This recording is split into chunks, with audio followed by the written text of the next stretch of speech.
makule, magarbo, masaya.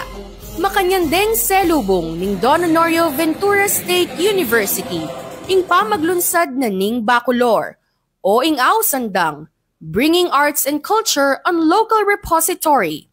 Metong niya iting edutourism project ning DAVSU kayabe ing Commission on Higher Education o CHED. Ing proyektong Bacolor ing tugon na ning institusyon kiyang pamagpayabong kiyang turismo ning Pampanga, lalo na kiyang Baleng Bacolor.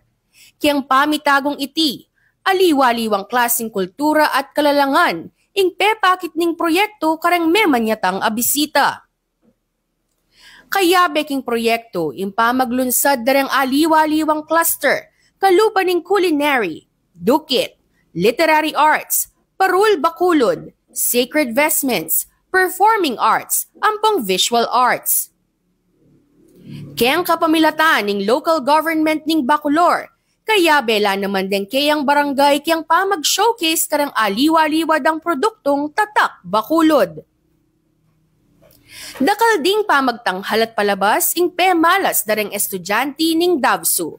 Ating terak kalupa ning makatapak, Danza Bacolorenya, ampong Paseo de Bacolor.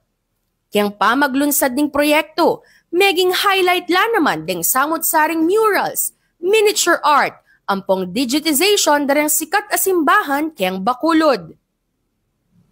Meging niya pang mas makuli at maningning okasyon, karang presensya darang bisita iba't CHED, provincial government, local government, ampodeng experts at trainers kayabe dareng trainees. Pauli ning lugod at dedikasyon dareng technical working group ning Bacolor Edutourism. Meging matagumpeya ing paunang proyekto ning DAVSU kayabe ing CHED. Kiyang daratang nga panahon, lalawen ning DAVSU ing dakal pang proyektong kalupa na NITI.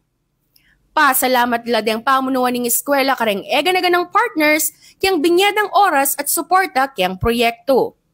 Uyan ning balita, iba't king Public and Media Affairs Unit ning DAVSU.